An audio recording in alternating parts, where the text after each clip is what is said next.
We have agricultural course. You don't find students to enroll in agriculture. The reason? Because our mind is already disaster. Oh, agriculture, first of all, who is going to go to the land? Who is going to do all these work? The labor work. So, even if I get the agricultural degree, I do not want to do the farming. I want to do service.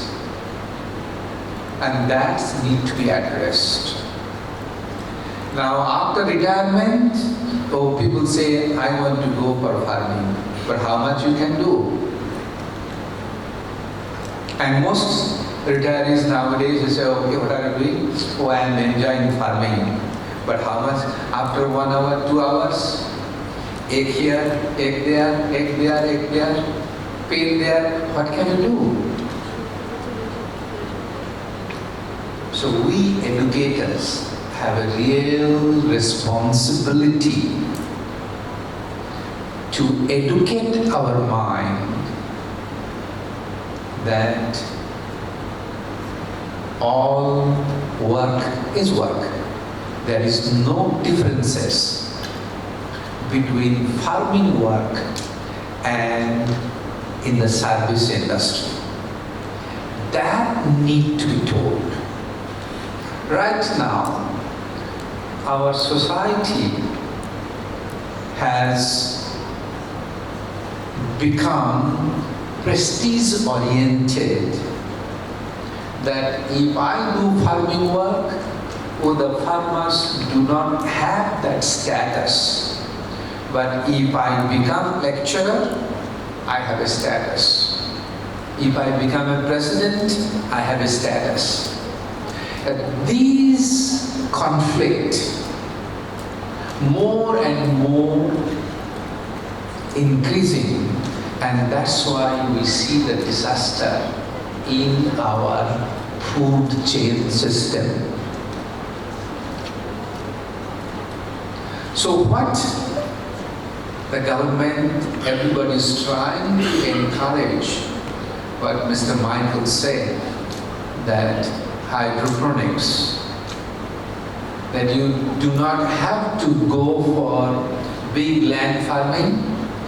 Wherever you are staying, and if you have a little rooftop, learn this and do something even for your own consumptions. So if you create your own consumptions, so any kind of COVID-19 or tsunami, you will be able to handle this. So in other words, all we have to do, we have to allocate time in our life, and that time we need to say at least 1 hour a day I could do little food production within my home. If you do not have rooftop, you can outside little corridor. I'm sure you can do that. So that way we can handle the disaster of food management. But most importantly, we should learn how to manage the disaster of prestige. That if I do farming and if I do service, is there any differences? No differences. That's most important. I would like all of you to look into that very seriously. After getting PhD, I become doctor, and therefore I cannot do this little manual work. That need to be taken out from the mind. And that way we can grow. So with this, I do not want to hold you back. Until tomorrow, all of you will be reading your own papers. in IT, in management, in health, whatever, please remember that handling disaster is up to you. It is not outside of you. That's most important. The moment you manage that, you will find you are much better off. So with this, I thank you all and look forward to many more such conferences where we will be exchanging our ideas. Thank you.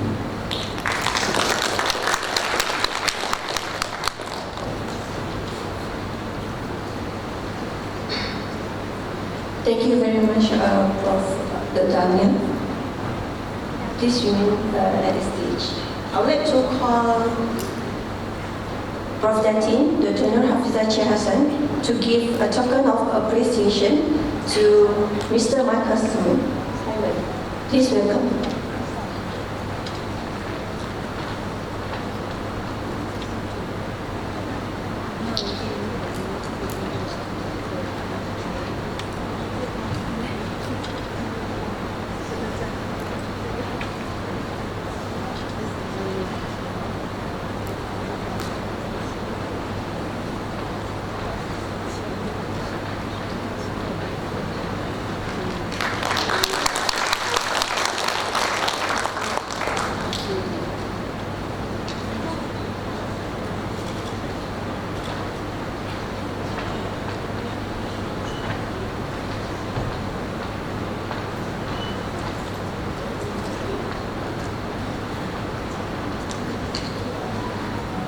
Ladies and gentlemen, we are now will begin our conference with the first lecture, the preliminary lecture that will be chaired by Prof. Santana Lakshmi Pandugaran, the Dean of Faculty of Nursing, Lincoln University College of Malaysia.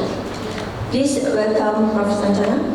And this preliminary lecture will be delivered by Dr. Neil Madulara Martin, the International Affairs Coordinator, College of Nursing, Mindanao State University, Egan Institute of Technology, Iligan City, Philippines. Please welcome.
Dr. CEO Yusuf Abu Bakar and Dr. Datin Hafizah, and also to all our delegates and presenters.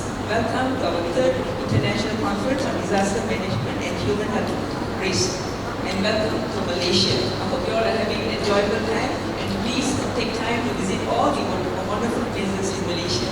Okay. Without much ado, I'd like to invite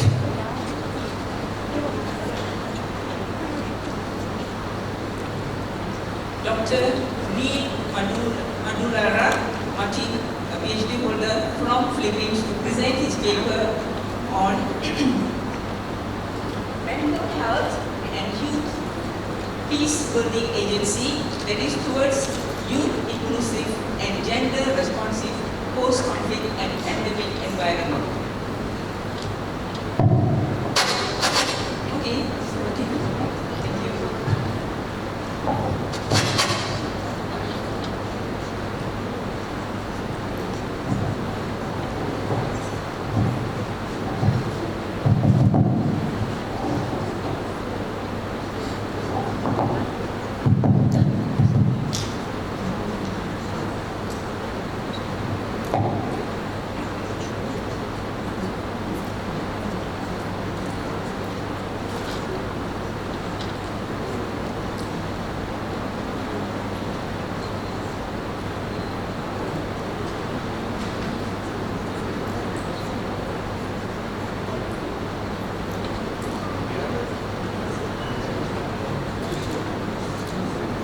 Pleasant good morning to everyone.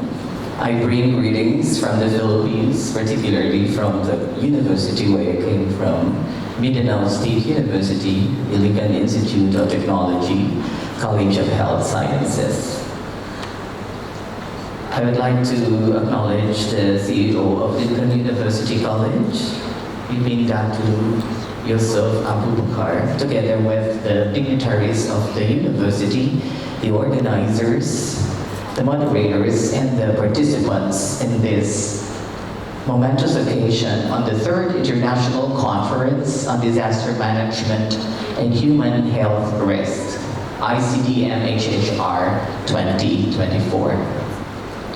I am honored to present to you this funded research of the university under the Gender and Development Program, and this is with regards to mental health and youth peace building agency towards youth inclusive and gender responsive post-conflict and pandemic environment.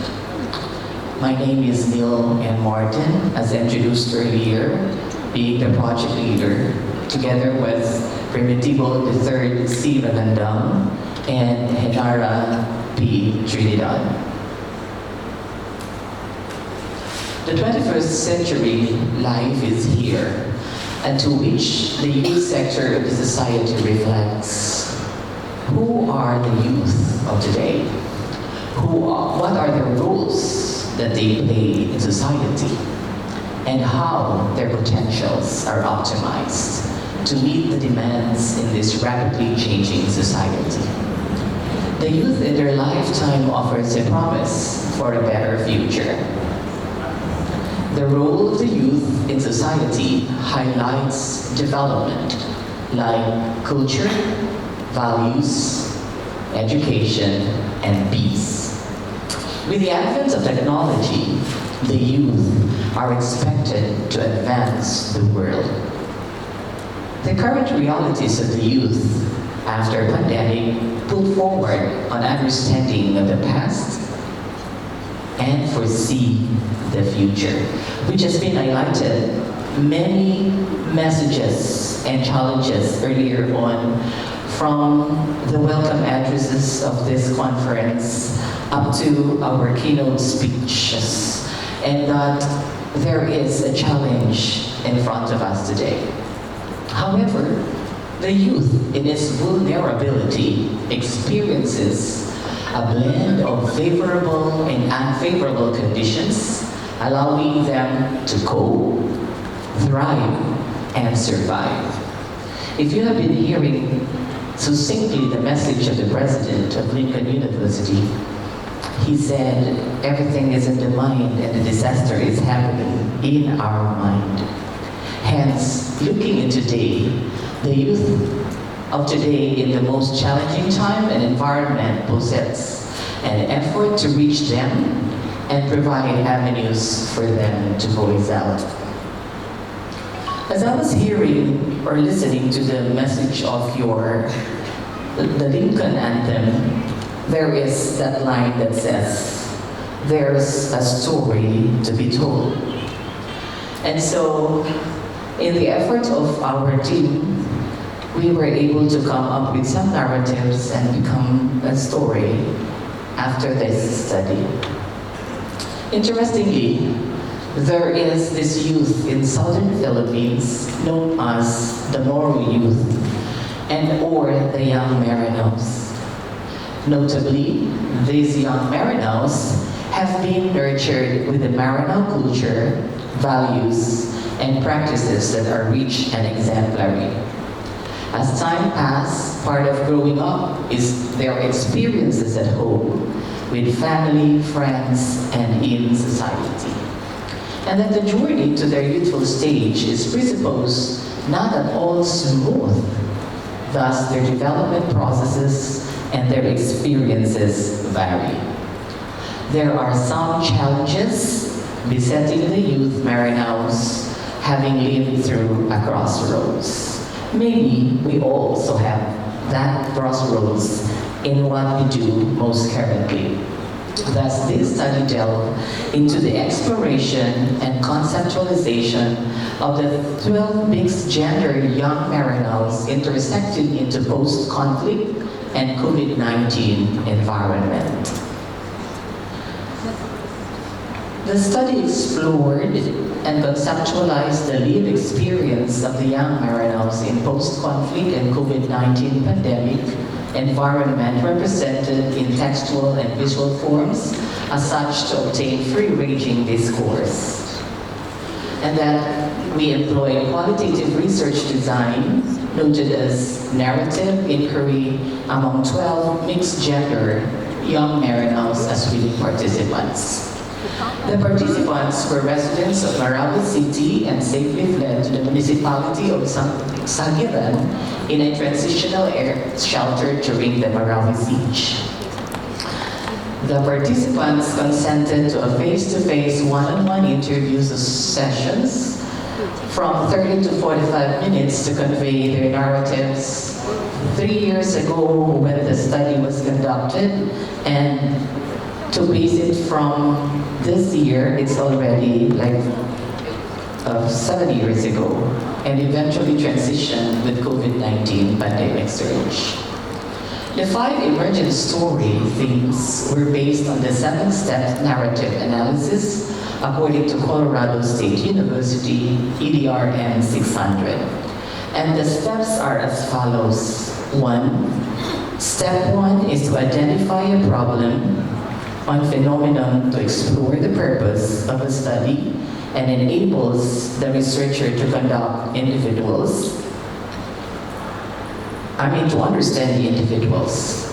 So if there's a problem, that's number 1. There were youth having experienced conflict in their own places, and eventually there was a good point that the researchers or our team was trying to listen to their stories and be able to understand. And that's the reason why I'm here to present all those items in sequential forms.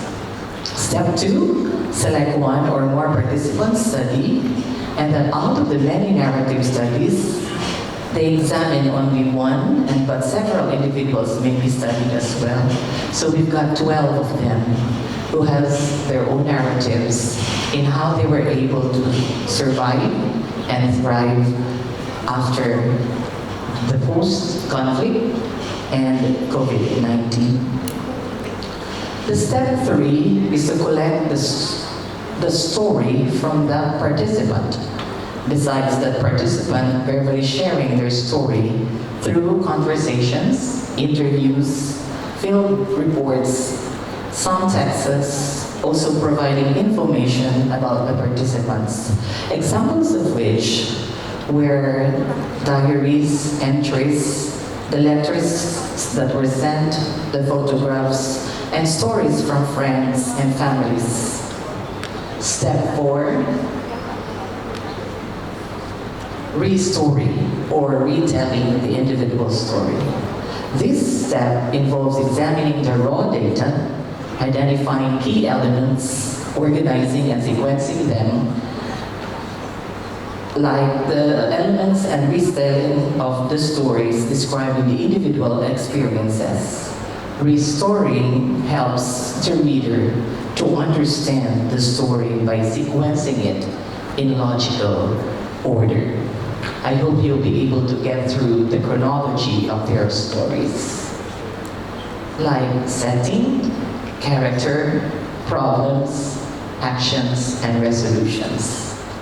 Step 5 is to collaborate with participant or the participants in general as the storytellers through the narratives and that their story collection process.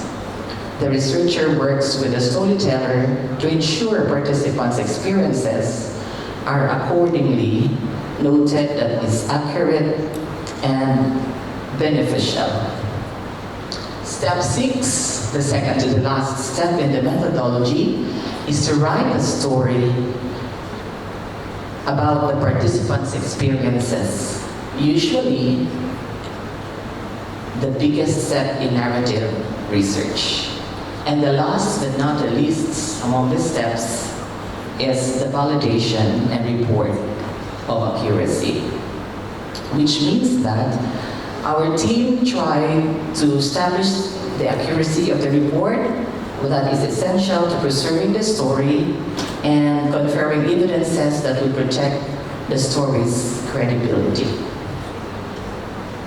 Conversely, the young Marinaos echoed their voice through their lived experience as a collective body in society.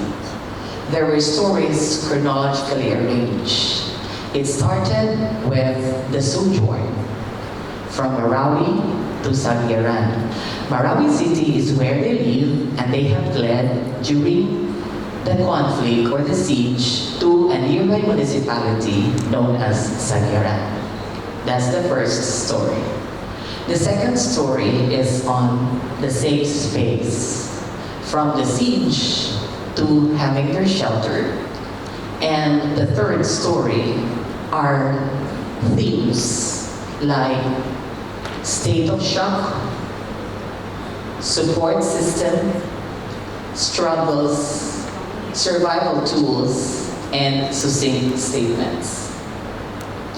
The journey of their youthful stage is presupposed not at all smooth as their development processes and their experiences vary. There are some challenges besetting the young Marinaos having lived through the crossroads. The young Marinaos journey begins. The first one is the sojourn. They have fled from Marawi to Sagiaran during the conflict or the siege. So the sojourn from Marawi City to the municipality of Sagiaran in Lanao del Sur took place a day after the declaration of the martial law in Mindanao on May 23, 2017 by the Philippine President Rodrigo R. Duterte.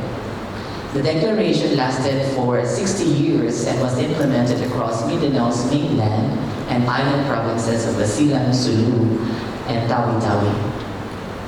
A young Marinao narrated that a neighbor fondly called Sir Daoud, owning 2 armored jeepneys, happens to be from the municipality of Sagiaran. Hostility offered them a ride, hastily rather, offered them a ride and an option to go with them to momentarily seek shelter in his home municipality approximately 9.9 kilometers away from the city of the Marawi. It was about 21 minutes ride to reach the municipality. Shown in the screen is actually the rotunda or the welcome arc to where they have found refuge to Sagiaran as a municipality. Then, the safe space. They found a shelter, and then the shelter is where they have considered the so-called pabahay.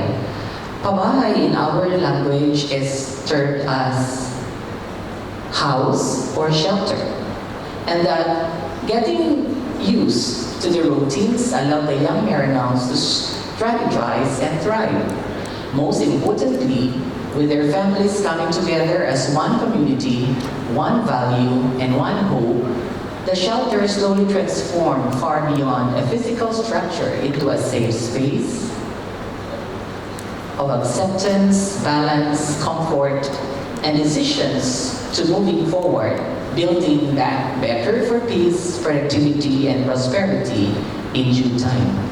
If you can see, these 2 structures on the screen or on the slides are the only place where they have to live. About a quite number of 21 rooms were intended for older families, and that they have children playing around during COVID-19 as well, and a communal backyard gardening for them to survive. In their safe space and this cold shelter, they also have to do routine chores like food production, usually done by the mother together with their daughters, and then some other mothers doing folding clothing, cleaning the surroundings, and not to forget a separate way of prayer known as a sambayang, done by women in separate places, and then the men goes to the masjid or to their mosque. The youth were actually confronted with survival. Economically speaking, they don't have anything to be able to thrive and the challenges of surviving. Therefore, they have thought of making some delicacies like palapa and selling them. And that these are actually raw materials noted for herbs within the area, and that they're able to come up with a dish that is an appetizer for every meal of every Maranao family. On the other side, you can actually see a source of livelihood, wherein youth start to consider driving a water cab. A single motor cab or a tricycle is one of the options among the young Maranao men to earn a living after Marawi siege and the time of COVID-19 pandemic. You can see in this slide that with the unprecedented COVID-19 challenges that they're facing after 3 years in the shelter, the young Maranaos narrated that they have defied and coexisted on living condition, health, food, livelihood, and aspirations. The sense of nostalgia and the awakening of sentimental recollection over involuntarily among their young and fertile minds. Lastly are the stories. The stories from the siege to COVID-19 in states. One of that is the state of shock. The state of shock, according to the young Maranaos, having been situated between conflict and COVID-19, environment reported a toll in mental health articulated as trauma. And economic instability, while their parents lost their jobs, had no income to sustain their family and their children, and they have stopped schooling, while restrictions are imposed to limit movement of people and prevent the spread of COVID-19, as expressed in the narratives below. The second theme is on support system. The young Maranao shared how they were able to cope with the current pandemics as an added burden with their past experiences during the Marawi siege. Central to their unique individuality is in their core of self-preservation. Regardless of circumstances and limitless possibilities and prospect, the family is the stronghold that fortifies the long-standing attitude to reach out in times when a family member needs help both in sickness and in health. Such is unique translation of culture and Islamic dogma. The spirituality of the young Maranaos emanated and transcended from deep within as reference to Allah, SWT, is extolled being the Almighty, the only one who gives grace by praying always and is practiced daily with their families and community in general. As Muhammad, among the participants, conveyed below what has been transcribed. The third one is on struggles. Their current situations was described as 10 times more difficult because of being considered as evacuee, and Almar convincingly described his experience that everyone's livelihood has stopped because of the disease that's spreading now and people aren't just going out. We are afraid to get infected with COVID. I feel sorry for my parents because it is a hard time for them as to where they will get for our daily expenses and the hardship. we are experiencing now has become 10 times more because of being evacuees. The fourth one is on the theme survival tools. The contention of an inner compulsion rises above a transformative rigor into an affirmation and validation of freedom, sensibly conveyed with their outlook of a better future ahead using handy survival tools on a day-to-day basis. If you can see a photo down below the screen, the existence, this is known to be the Sarimanok. This is the existence of Sarimanok being a legendary bird of the Maranao people who originates from Mindanao that depicts an ubiquitous symbol and a part of Maranao people's cultural heritage. It is highly revered by the Maranao as an enduring symbol of good fortune and bounty that serves as inspiration to succeed. The authenticity and genuineness of the young Maranaos as exemplars of survival amidst the post-conflict and COVID-19 environment demystifies their moments of greatness. Endowed with innate talents and potentials, the higher margin of endurance shapes their future directions and aspirations. Their survival tool, like Islamic beliefs that are fervently observed as divine providence, ensure them to remain calm and unperturbed with their steadfast faith in God, Allah, SWT. In keeping with the Maranao tradition and prayer to God is ultimate and a priority that everything follows within the bounds of a personal relationship with the Almighty. Conversely, while the unhurried appreciation of the process of resilience in our term that is known as agwanda, to endure, taking place and with mindfulness, identifying oneself as an evacuee, as narrated below by one of the participants. That life is hard, even harder because of the pandemic that took place in this country. Isang kahig, isang tuka. In English, a scratch on the ground, a peck before. Now, it is often just because there is no source of money.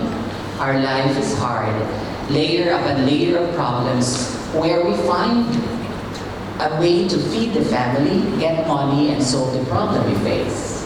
Even tired, we cope. Even though it was hard, we resisted.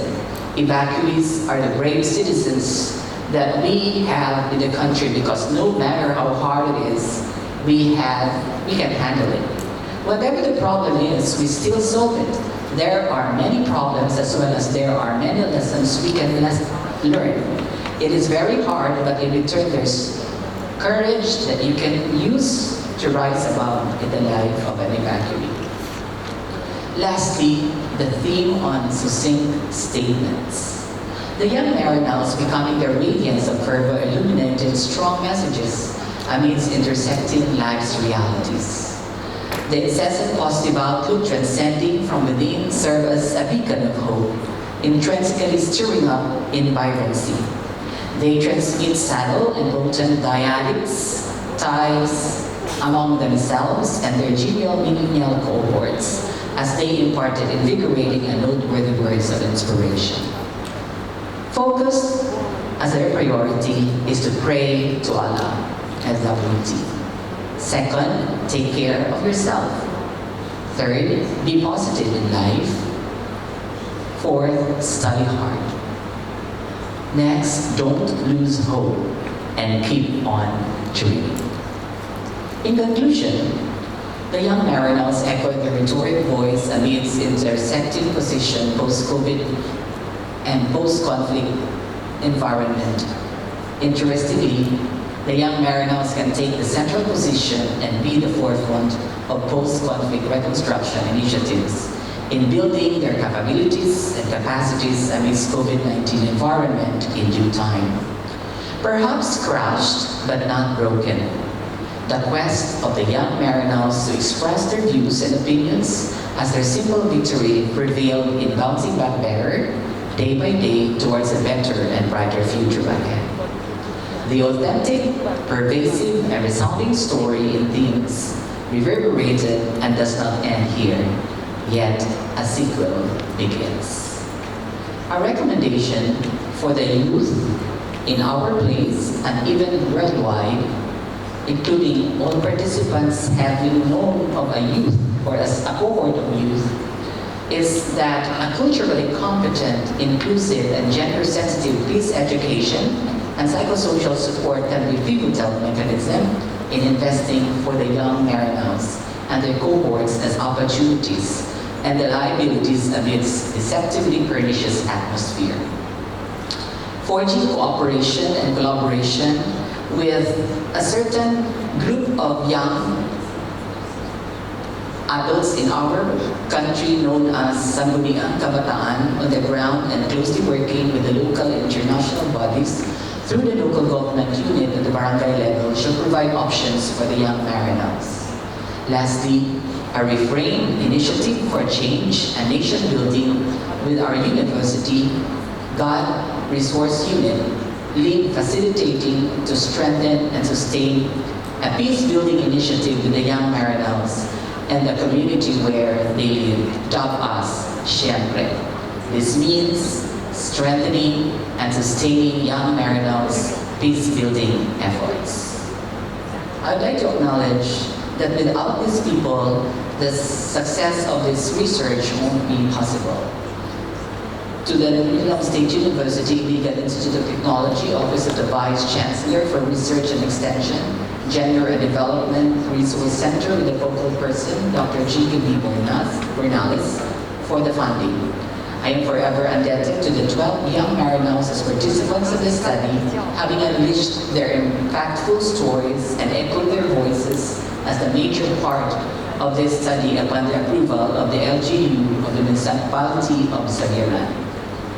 I owe to my team with high spirit and diverse collegial work ethics and full support extended 24/7, namely Dr. Bergutivo, the third Rabanda, and Arab Trinidad, and with the team's research assistant, Muslima A. Utara. My College of Nursing faculty with Dr. Abdullah Jr. S. Mamaron, Dean, Dr. Mimi B. Mamao, former Dean, Dr. May Lani O. Poblete, College Research Coordinator, Harold L. Chua, College Financial Assistant, and Amado III S. Exili, College Secretary for the Extra Mile amidst the COVID-19 pandemic. And with our Chancellor, Professor Attorney Alisigni M. Tukalan, who allowed me to present these findings today in this audience. Thank you very much.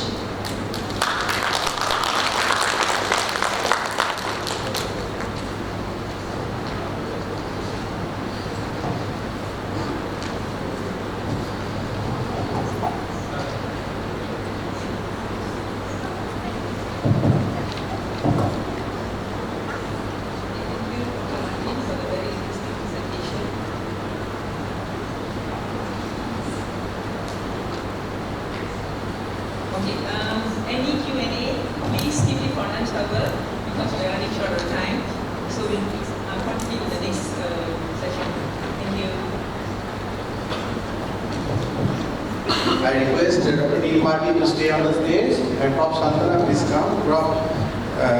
Dato Yusuf, our Vice Chancellor, to come up the stage. And Datin also, please come up the stage. To hand over the memento to Prof. Santana and Dr. Neil Marty.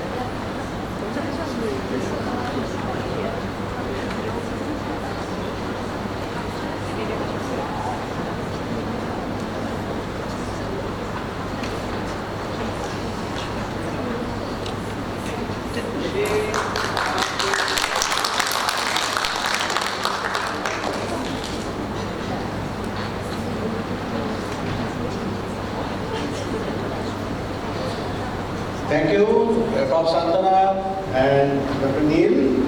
and our Vice Chancellor, Dr. Yusuf, and Dr. Hafiza.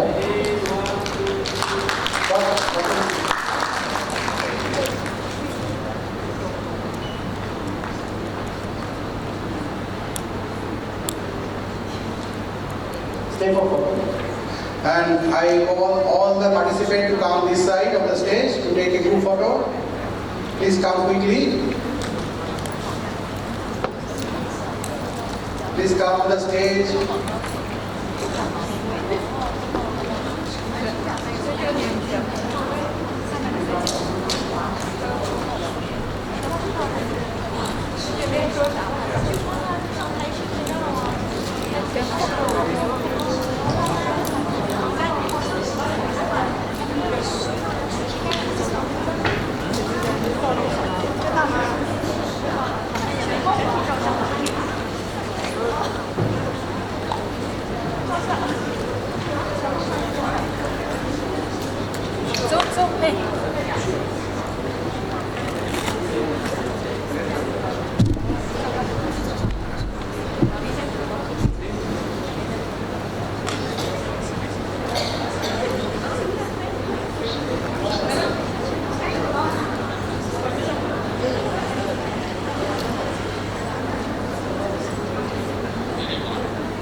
Take selfie. Quick.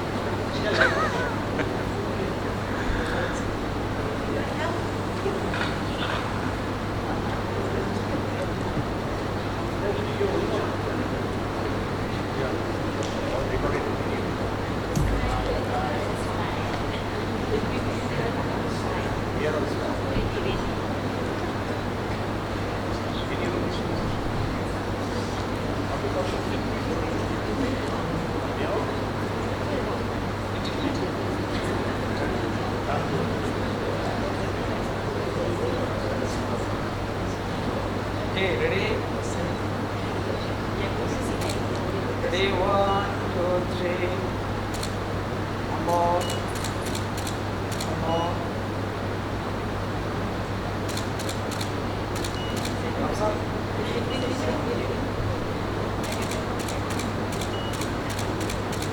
One more one.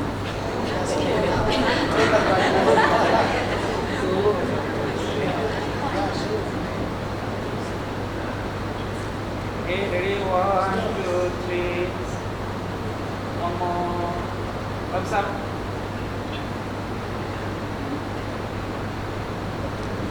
Thank you.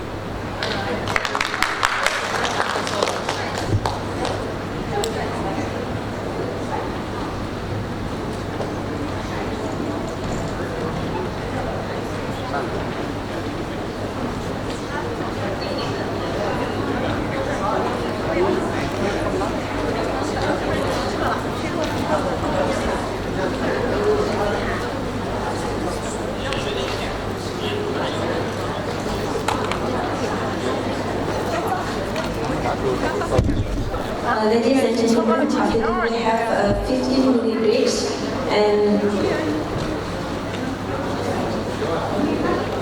Now we can start our next session. If you want break or not. So you just take 10-minute break and assemble in this room, who is in ballroom 2. Come back in ballroom 2 within 10 minutes and 7-8 in this side and P3 in that side. Okay? So the next session is divided into 3 rooms. We're starting after 10 minutes. Okay? Can take tea inside in the choir area, and I request to check your name in the abstract book. Check your name in the abstract book. Any mistake, please inform the registration desk now. Okay? Understand?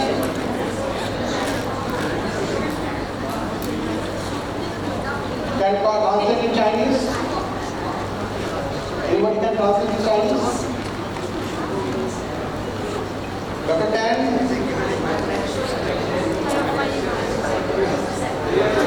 Dr. Tan? Okay. Anybody want to translate in Chinese? That any spelling mistake in the abstract book, kindly inform in registration desk.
Hello. Okay, good morning. Okay, may I speak in Mandarin? Okay, so there's one announcement. 这里有一项报告。待会同学们请你们检查你们的那个姓名，在那个那本书上的姓名是否正确。因为待会呢，我们会从书上面的名字影印出你们的那个文凭。那个参赛文凭，所以如果有任何更正的话，请到前台柜台那边，可以告知我们的那个老师们，好吧？好，谢谢。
gentlemen, we are about to start our open session, open paper session.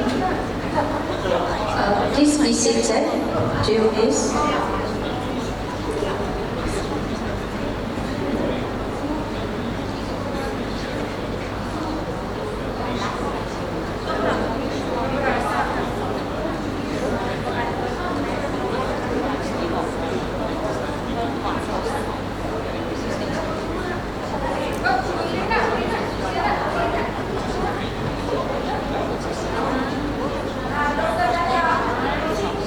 Alright everyone, we're going to start now.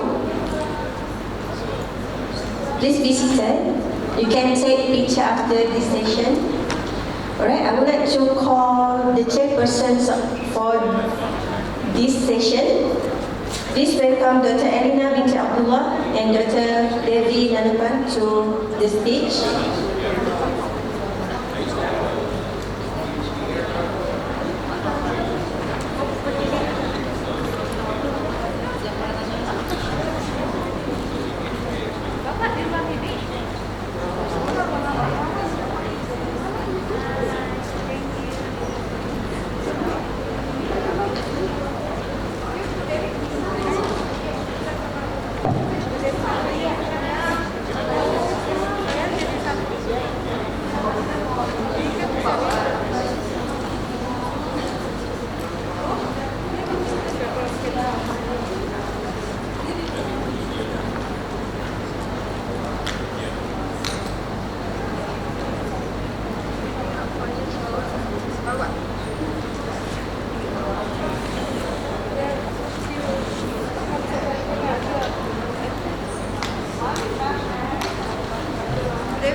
First, I would like to introduce our speaker, our chairpersons. Dr. Elina binti Abdullah is currently a lecturer in Department of Biotechnology, Faculty of Applied Science, Lincoln University College, Petaling Jaya. She received her PhD degree in Science, Biotechnology from University Malaya, Kuala Lumpur. She has industrial experience working in the Institute of Medical Research dealing with several biomedical equipment such as flow cytometry, area cancer for a few research projects related to COVID-19 and vaccination. She is engaged in teaching different courses such as instrumentation, biophysics, enzyme and protein purification technology, biosafety, bioregulation, and bioethics in biotechnology. She is involved in supervising PhD students in nursing as well as guiding them in their research work and publications. Her research findings were in optimization process study for biological properties, antibacterial and anti-cancer, proteomic, natural products, and mushrooms have been published in international journal. The second chairperson is Dr. Devi Nanapan. She holds a PhD in biomedical science with a specialization in biochemistry from the University of Malaya, Malaysia. She also obtained a bachelor's degree in applied science, bioindustrial technology with honors from the University of Malaysia, Kelantan, UNK. She recognized for her outstanding academic and non-academic performance. She received the prestigious Royal Education Award in 2016. Dr. Nanapan currently serves as a lecturer at Lincoln University College, specializing in biochemistry, cell biochemistry and genetics, basic microbiology, and entrepreneurship in healthcare. She is also well versed in teaching health and community subjects Additionally, she has conducted research methodology courses and workshops for postgraduate students. As an experienced supervisor, Dr. Nalapan guides 6 final year undergrad students and also 5 postgraduate students in the field of health and public sciences. Please welcome Dr. Elena and Dr. David to start the session.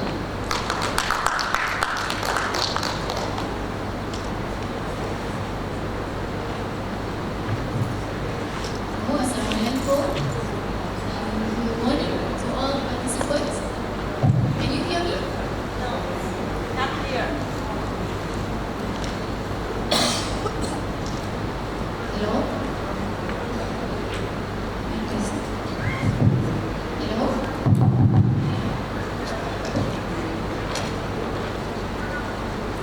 Hello, can you hear me?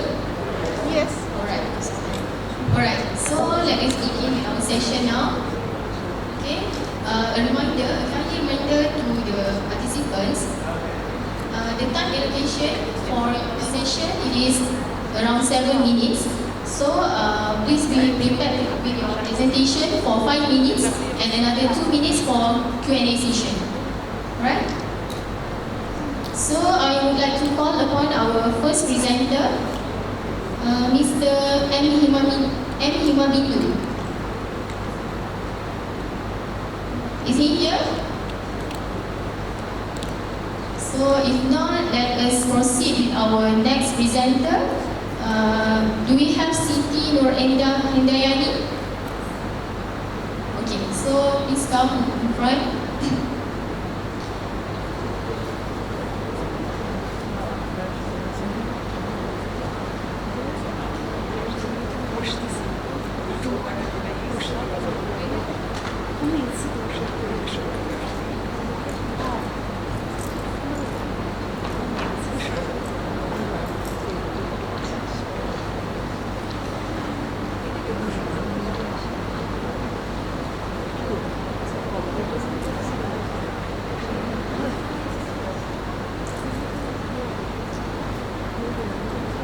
Alright, dear all, Siti Nur Indah will be presenting on the topic correlation between mental health literacy and grief behavioral among indigenous adolescent girls. Please welcome.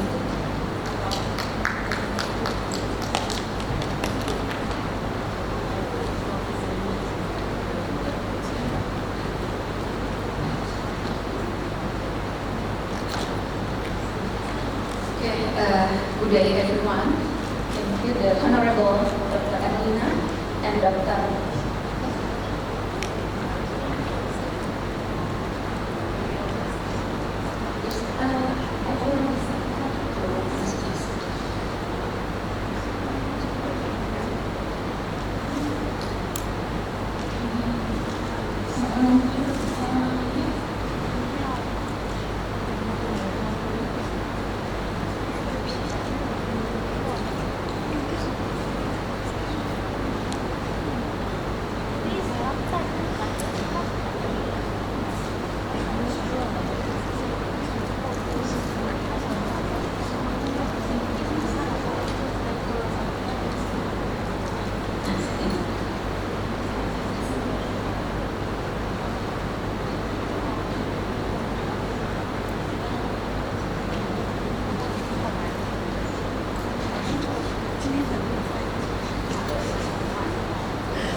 Good day, everyone. The Honorable Dr. Alina and Dr. Dewi Nalapan, as a chairperson of this session, thank you very much for the opportunity you have given to me to present my paper. Before I explain about my paper, allow me to introduce myself. My name is Siti Nur Indah and I'm from Indonesia. Currently, I'm a PhD student in health science. allow me to brief explain about my topic. I hope I can explain within 5 minutes. My paper title is about the correlation between mental health literacy and brief behavioral among indigenous adolescent girls. The background of this research is that the world is currently facing a very challenging public health problem. There is a significant prevalence of mental health problems in the general populations, adolescents, and young people, as well as their low to moderate level of mental health literacy. Health literacy is critical to health promotion and encompasses the environmental, political, and social factors which either impede or improve health outcomes. Many research shows that there is a social gradient associated with health literacy, and people with lower level of health literacy tend to have a poorer health outcomes, particularly among minority groups such as indigenous community. Optimizing mental health literacy, or MHL, can be effective tools for improving and preventing mental health issues at both individual and population levels. However, the concept of MHL are mostly derived from evidence found in high-income countries. There is limited knowledge about the role and manifestation of MHL in countries where collectivities, health, and social factors are predominant. It is essential to determine the level of MHL among indigenous adolescents to identify the most appropriate approach for improving their mental health literacy. The aim of this research is to analyze the correlation between mental health literacy and brief behavioral among indigenous adolescent girls. The method of this research, the study used a cross-sectional design with a quantitative approach, and then to identify mental health literacy, I used a mental health questionnaire, and to identify brief behavioral levels, I used a strength difficulties questionnaire. The Indonesian translation of all two questionnaires were considered valid and reliable in the current study. The study was conducted in December 2023, and the research subjects were 59 adolescent girls at Children Indigenous Community, recruited through total sampling. Data analysis used a correlation test between variables. For the results, for the brief behavior variables, out of the 59 respondents, the majority had abnormal brief behavior category. And then for the mental health literacy variable, out of the 59 respondents, the majority had a mental health literacy in the low category. And for the correlation between mental health literacy and brief behavior, solved by the p-value.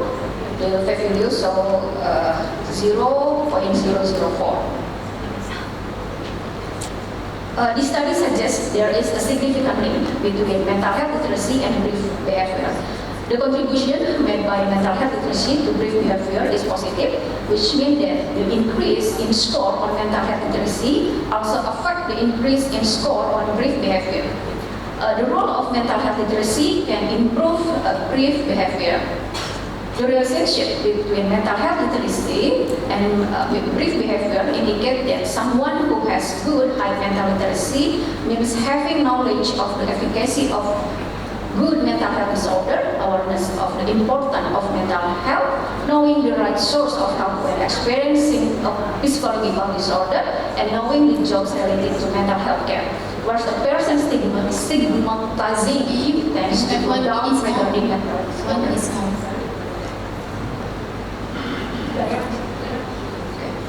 Conclusion, the finding of this study indicate a strong correlation between mental health literacy and brief behavioral levels among indigenous adolescent girls. Thank you. That's all from me. I hope it can enhance our knowledge about the mental health literacy. Thank you. Okay, thank you, Siti. Okay, so for now, I open for Q&A session. Any question from the floor? We open for one question only. No question? Okay, so with that, I would like to ask one question. Siti, Sorry, Dr. Erlina. It's not clear voice. Okay, I would like to ask one question regarding your topic. Why you choose to study this topic? What is your problem statement? In Indonesia, particularly in Indonesia, mental health in young adolescents is increased, and adolescence is the onset to be a mental health in the future development. Such a perinatal mental health problem. Perinatal mental health problems is defined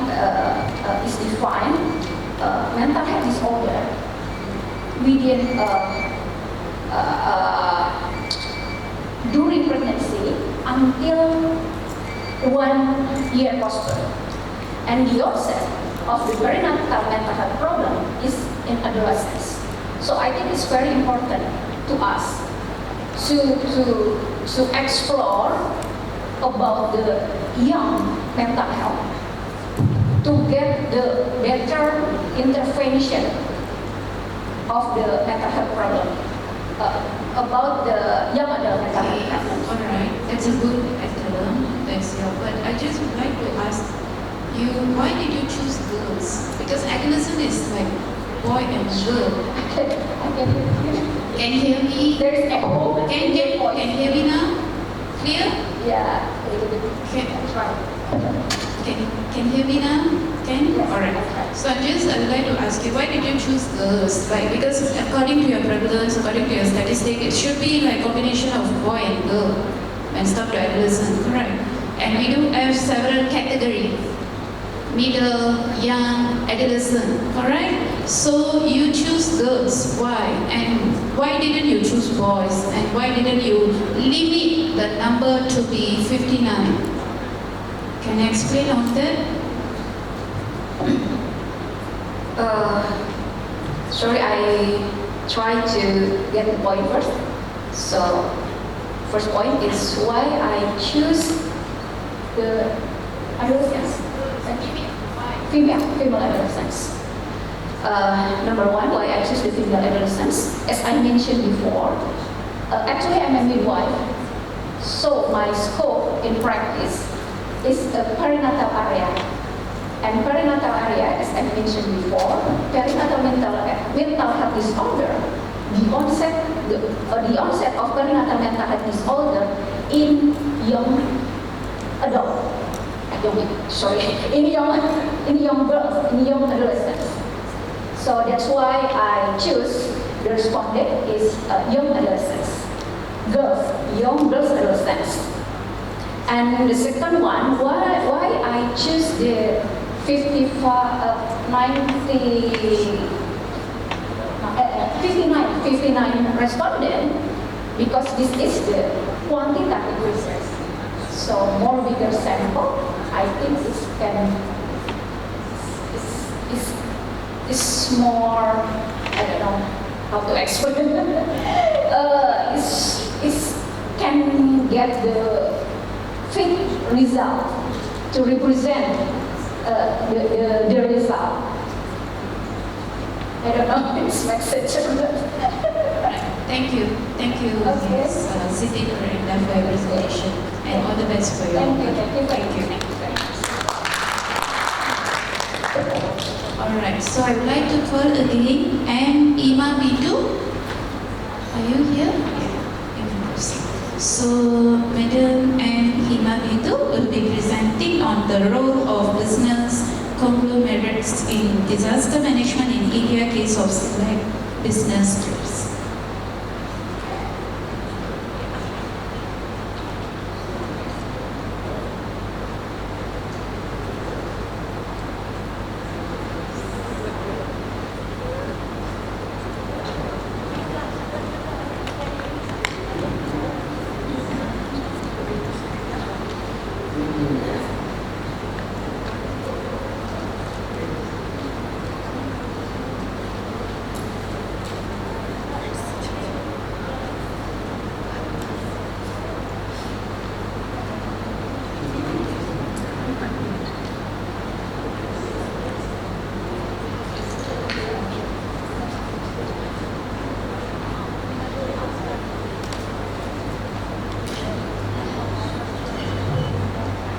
Good afternoon to all the distinguished speakers and my fellow participants who are present here today.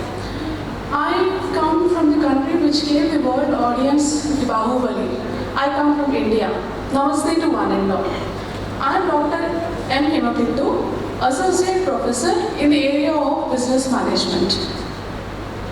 As we are aware, the aim of this conference is to bring to light the multifaceted approach to disaster management. While I was exploring the connection between my field of study, that is business management, and disaster management, I set out to think about establishing the link between what role do businesses play in the macro phenomenon of disaster management. For this, I have studied what is a policy framework in India regarding disaster management, and I have chosen two business groups, namely Tata and Reliance Industries, and studied their work in disaster management in India. I have identified the best practices of these two corporates, and then I have went ahead to